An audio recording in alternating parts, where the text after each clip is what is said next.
ದೇವರ ಸಂದೇಶ ಇತ್ತು. ಯೋಹಾನ 20:29 ವಚನದಲ್ಲಿ ನಂಬಿಕೆ ಕುರಿತಾದಂಥ ಸಂದೇಶ. ತೋಮ ಅಷ್ಟು ಸುಲಭದಲ್ಲಿ ನಂಬಲಿಲ್ಲ.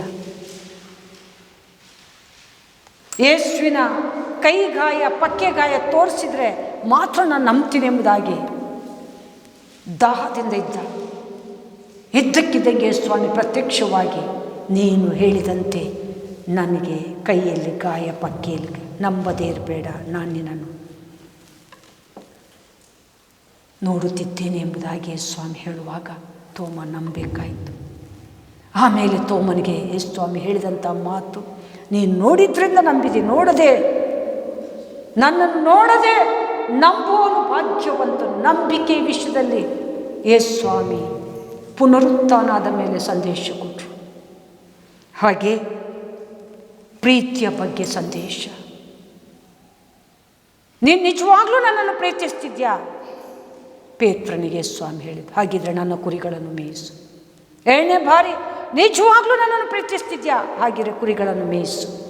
3ನೇ ಬಾರಿ, ನಿಜವಾಗ್ಲೂ ನನ್ನನ್ನು ಪ್ರೀತಿಸ್ತಿದ್ಯಾ? ಯಾಕೆ ಸ್ವಾಮಿ, ನಾನು ನಿನ್ನನ್ನು ಪ್ರೀತಿಸ್ತಿದ್ದೇನೆ ಅಂತ ನಿನಗೇ ಗೊತ್ತಿದೆ ಅಲ್ವಾ ಎನ್ನುವಾಗ, ಹಾಗಿದ್ರೆ ಎಲ್ಲವನ್ನು ಮಾರಿ ನೀನು ನನ್ನ ಕುರಿಗಳನ್ನು ಮೇಯಿಸು. ಇವತ್ತು ನಾವು ಕುರಿಗಳನ್ನು ಮೇಯಿಸ್ಲಿಕ್ಕಾಗುತ್ತಿದ್ರು ಕುರಿಗಳಿಗೋಸ್ಕರ ಪಶ್ಚಾತ್ತಪಟ್ಟುಕೊಂಡು ಕಣ್ಣೀರು ಬಿಟ್ಟುಕೊಂಡು ನಾಶವಾಗುತ್ತಿರುವಂಥ ಆತ್ಮಗಳಿಗೋಸ್ಕರ ಪ್ರಾರ್ಥಿಸ್ತಿದ್ದೆವು. ಸೇವಾ ಸ್ಥಳಗಳಿಗೆ ನಮ್ಮಲ್ಲಿರುವ ಯಥೇಚ್ಛವಾದದನ್ನು ಕೊಡುವುದರ ಮೂಲಕ ನಾವು ಅನೇಕರನ್ನು ಸತ್ಯಕ್ಕೆ ನಡೆಸ್ತಿದ್ದೆವು. ಸೇವಾ ಜಾಗದಲ್ಲಿ ಅಲ್ಲಿನ ಸೇವೆಗಳನ್ನು ಮಾಡೋದ್ರ ಮೂಲಕ ಸೇವೆಯನ್ನು ಎತ್ತಿ ಹಿಡಿತಿದ್ದೆವು. ಸೇವೆ ಮಾಡುವವರಿಗೆ ಬಲ ಕೊಡೋದ್ರ ಮೂಲಕ, ಅವರ ಕೆಲಸ ಕಾರ್ಯಗಳಿಗೆ ನಾವು ಸಪೋರ್ಟ್ ಮಾಡೋದ್ರ ಮೂಲಕ ಸೇವೆ ಮಾಡುತ್ತಿದ್ದೆವು. ನಾನು ನಿಮಗೋಸ್ಕರ ಪ್ರಾಣ ಕೊಡುವಷ್ಟು ಪ್ರೀತಿ ಮಾಡಿದ್ದಕ್ಕೆ ನೀವು ನನ್ನನ್ನು ಯಾವ ರೀತಿಯಲ್ಲಿ ಪ್ರೀತಿಸ್ತಿದ್ದೀರಿ? ಒಂದು ನಿಮಿಷ ಯೋಚಿಸೋಣ ಪ್ರಿಯರೇ. ನೀವೇನು ನಿಮ್ಮ ಜೀವವನ್ನೇ ಸಮರ್ಪಿಸಿ ನಮ್ಮ ಗತಿ ಏನು ಎಂಬುದಾಗಿ ಭಾವಿಸಬೇಡ್ರಿ. ಬೇಕಾದಷ್ಟು ಮಾರ್ಗಗಳು ಸೇವೆಗಿದ್ದಾವೆ. ನನಗೆ ನೀವು ಸಹಾಯ ಮಾಡಬಹುದು. ಈ ಜಾಗದ ವಿಷಯದಲ್ಲಿ ಅನೇಕ ರೀತಿಯಲ್ಲಿ ಸಹಾಯ ಮಾಡ್ಬೋದು. ಸೇವೆಗೆ ಹೋಗುವಾಗ ನನ್ನ ಜೊತೆ ಬಂದು ಸೇವೆಯನ್ನು ಎತ್ತಿ ಹಿಡಿಬೋದು. ಇಕ್ಕಟ್ಟಲ್ಲಿರುವಾಗ ಒಂದಕ್ಕೊಂದು ಕೈ ಕೊಡೋದ್ರ ಮೂಲಕ ಸೇವೆ ಮಾಡಬಹುದು. ಎಲ್ಲದಕ್ಕಿಂತ ದೊಡ್ಡದಾಗಿ ಪ್ರತಿದಿನ ಕಣ್ಣೀರಿನಿಂದ ನನ್ನ ಮೂಲಕ ಇವತ್ತೊಂದು ಜನವಾದರೂ ಪರಲೋಕ ಸೇರಲಿ ಎಂಬುದಾಗಿ ನಾವು ಪ್ರಾರ್ಥಿಸುವಂಥ ದೊಡ್ಡ ಸೇವೆ ನಿಜವಾಗಲೂ ದೇವರಿಗೆ ಮೆಚ್ಚುಗೆ ಆದದ್ದು. ಅದನ್ನು ನಾವು ಮಾಡೋದ್ರಿಂದ ದೇವರ ಸೇವೆ ಮಾಡ್ಬೋದು. ನಮಗೆ ಯಾವ ಮಾರ್ಗ ಎಂಬುದಾಗಿ ಯೋಚಿಸೋದು ಬೇಡ. ನಾವಿದ್ದ ಜಾಗದಲ್ಲೇ ಅನೇಕರಿಗೆ ದೇವರನ್ನು ಪ್ರಕಟಿಸುವ ಮೂಲಕ ದೇವರನ್ನು ಪ್ರೀತಿಸ್ಬೋದು. ಪೇತ್ರನಿಗೆ ನಿಜವಾಗ್ಲೂ ನೀನು ಪ್ರೀತಿಸ್ತಿದ್ಯಾ? ಹಾಗೆಯೇ ನನ್ನ ಕುರಿಗಳನ್ನು ಮೇಯಿಸು, ಇಷ್ಟೇ ದೇವರು ಹೇಳಿದ್ದು. ನಾವು ಕುರಿಗಳನ್ನು ಮೇಯಿಸುವ ಕುರುಬರು, ರಾಯಭಾರಿಗಳು, ಆತ್ಮಿಕ ಸೈನಿಕರು. ಭೂಲೋಕದ ಸೈನಿಕರೇ ಬೇರೆ, ಪರಲೋಕದ ಸೈನಿಕರೇ ಬೇರೆ. ನಾವು ಪರಲೋಕದ ಆತ್ಮಿಕ ಸೈನಿಕರಾಗಿದ್ದೇವೆ. ಅನೇಕರನ್ನು ರಕ್ಷಿಸುವ, ಪಾಪ ಕ್ಷಮಾಪಣೆ ವಿಷಯದಲ್ಲಿ ತಿಳಿಸುವ ಸೈನಿಕರಾಗಿದ್ದೇವೆ. ನೀತಿ, ನ್ಯಾಯ, ಸತ್ಯತೆ ಎನ್ನುವಂಥ ನಿಜವಾದ ಧರ್ಮದ ಸೈನಿಕರಾಗಿದ್ದೇವೆ. ಇದನ್ನು ಮಾಡುವುದರಿಂದ ದುರ್ಮಾರ್ಗದಲ್ಲಿರುವವರು ಸನ್ಮಾರ್ಗಕ್ಕೆ ಬರ್ತಾರೆ. ಹಾಗೆ ನಾವು ಪರಲೋಕದಲ್ಲಿ ಜ್ಯೋತಿರ್ಮಂಡಲದಂತೆ ಅಥವಾ ನಕ್ಷತ್ರದಂತೆ ಹೊಳೆಯುವರಾಗಿರ್ತೀವಿ. ಆ ಜಯಮಾಲೆ ಅಥವಾ ಕಿರೀಟ ಅಥವಾ ನಕ್ಷತ್ರದಂತೆ ನಾವು ಟ್ವಿಂಕಲ್ ಆಗ್ತೀವಿ ಅನ್ನುವಂಥ ಭಾವನೆಯಿಂದ ಸೇವೆ ಮಾಡಿದರೆ ಅದು ಸೇವೆ ನಿಲ್ಲುವಂಥದ್ದಲ್ಲ. ಅದು ಬೂಟಾಟಿಕೆ ಅಥವಾ ನೀರಿನ ಮೇಲೆ ಗುಳ್ಳೆಯ ಸೇವೆಯಾಗಿ ಕೊನೆಗಾಣಬಹುದು.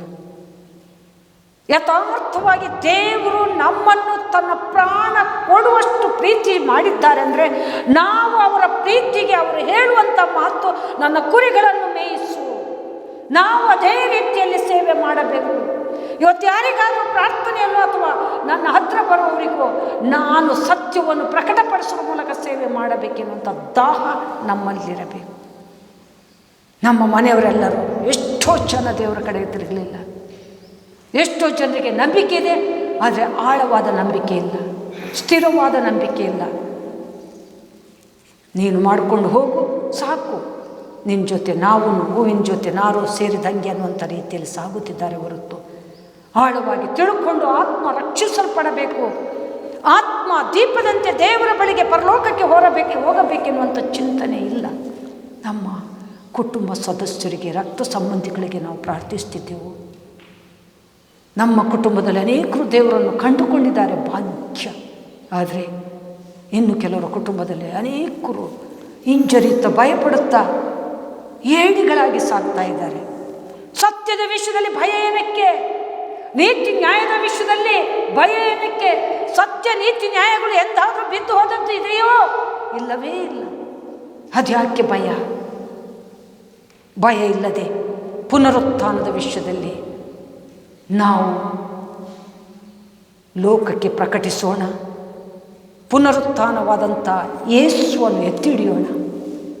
ಯೇಸುವಿನ ತಂದೆ, ನಮ್ಮ ತಂದೆಯಾಗಿರುವಂಥ ಸೃಷ್ಟಿಕರ್ತ ಪರಮಾತ್ಮನನ್ನು ಹಾಗೆ ಪರಮಾತ್ಮ 1 ಕೊರಿಂಥ 15:28-29 ವಚನ ನೋಡ್ರಿ. 1 ಕೊರಿಂಥ 15:28-29 ಸರ್ವವನ್ನು ನಾನು ಯೇಸುವಿಗೆ ವಹಿಸಿಕೊಟ್ಟು ನಿವೃತ್ತಿಯಾಗುವಾಗ ಯೇಸು ಸ್ವಾಮಿ ಎಲ್ಲ ಅಧಿಕಾರ ನಡೆಸಿ ತಿರುಗಿ ಯೇಸು ಸ್ವಾಮಿಯೇ ತಂದೆಗೆ ಅಧೀನವಾಗ್ತಾರೆ. ಆಗ ತಂದೆ ಮಗ ಇಬ್ಬರು ಒಂದಾಗ್ತಾರೆ. ಆಗ ಅಂತ್ಯ ಎಂಬುದಾಗಿ ದೇವರ ವಾಕ್ಯ 1 ಕೊರಿಂಥ 15:28-29 ಹೇಳುತ್ತೆ. ಏಕೈಕ ಪುತ್ರ ಹಾಗೆ ತಂದೆ ದೇವರು ಒಂದಾಗುವಾಗ ಅವರೇ ಸೃಷ್ಟಿಕರ್ತ, ಅವರೇ ಪರಮಾತ್ಮ, ಅವರೇ ಸರ್ವೇಶ್ವರ, ಅವರೇ ಎಲ್ಲರ ದೇವರು. ಆ ರೀತಿಯಲ್ಲಿ ತಂದೆ ದೇವರು ಕಟ್ಟ ಕಡೆಗೆ ನಮ್ಮನ್ನು ತನ್ನ ಬಳಿಗೆ ಎಳೆಯುವವರಾಗಿದ್ದಾರೆ. ಹೀಗೆ ಯೋಹಾನ 5:29 ವಚನ ಹೇಳೋ ಪ್ರಕಾರ ಒಳ್ಳೆಯದನ್ನು ಮಾಡಿದವರಿಗೆ ಜೀವಕ್ಕೋಸ್ಕರ, ಕೆಟ್ಟದ್ದನ್ನು ಮಾಡಿದವರಿಗೆ ತೀರ್ಪಿಗೋಸ್ಕರ ನ್ಯಾಯ ತೀರ್ಪಿದೆ, ಪುನರುತ್ಥಾನ ಇದೆ. ಒಳ್ಳೆಯದನ್ನು ಮಾಡಿದವರಿಗೆ ಜೀವಕ್ಕೋಸ್ಕರ, ನಿತ್ಯ ಜೀವಕ್ಕೋಸ್ಕರ, ಪರಲೋಕಕ್ಕೋಸ್ಕರ, ಹಾಗೆ ಕೆಟ್ಟದ್ದನ್ನು ಮಾಡಿದವರಿಗೆ ತೀರ್ಪಿಗೋಸ್ಕರ, ನರಕಕ್ಕೋಸ್ಕರ ಪುನರುತ್ಥಾನ ಇದೆ. ಸತ್ತವರು ಎದ್ದೇಳಲಿಕ್ಕಿದ್ದಾರೆ, ಜೀವಂತವಾಗಿರುವವರು ಕ್ರಿಸ್ತನ ಮುಂದೆ ನ್ಯಾಯ ತೀರ್ಪಿಗೆ ನಿಲ್ಲಕ್ಕಿದೆ. ಕ್ರಿಸ್ತನು ಅವರವರ ಕೃತ್ಯಗಳಿಗನುಸಾರವಾಗಿ ನ್ಯಾಯ ತೀರ್ಪು ಮಾಡ್ತಾರೆ. ಅದಕ್ಕೋಸ್ಕರ ಎದ್ದು ಬಂದಿದ್ದಾರೆ. ಹೇಗೆ ತಂದೆ ದೇವರು ಎಲ್ಲವನ್ನು ಪರಿಶೋಧಿಸಿಕೊಂಡು ಕೆಲವರನ್ನು ಬದುಕಿಸಿದ್ರು, ಹಾಗೆ ಕ್ರಿಸ್ತನಿಗೂ ಅಧಿಕಾರ ಇದೆ, ಬದುಕಿಸುವಂಥ ಹಕ್ಕಿದೆ. ಎಷ್ಟೋ ಗಣ್ಯ ವ್ಯಕ್ತಿಗಳ ಸಮಾಧಿಗಳು ತೆರೆಯಲಿಲ್ಲ, ಆದರೆ ಕ್ರಿಸ್ತನ ಸಮಾಧಿ ತೆರೆಯಲ್ಪಟ್ಟಿತ್ತು. ಎಷ್ಟೋ ಜನರಿಗೆ ತನ್ನ ಮರಣ ಯಾವಾಗ ಎಂಬುದಾಗಿ ಗೊತ್ತಿಲ್ಲ, ಪುನರುತ್ಥಾನ ಯಾವಾಗ ಎಂಬುದಾಗಿ ಗೊತ್ತಿಲ್ಲ.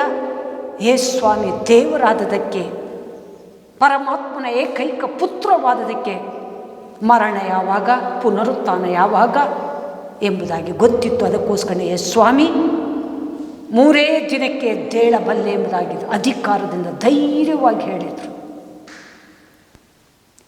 ಯೇಸು ಸ್ವಾಮಿಗೆ ಶಾಸ್ತ್ರದ ಮಾತು ಎಲ್ಲವನ್ನು ನೆರವೇರಿಸಬೇಕೆಂಬುದಾಗಿ ಆ ಕಠಿಣ ಸಂಕಟದಲ್ಲೂ ಶಿಲುಬೆಯ ಯಾತನೆಯಲ್ಲೂ ಗೊತ್ತಾಗಿದೆ. ಅಂದರೆ ಯೇಸು ಸ್ವಾಮಿ ದೇವರು.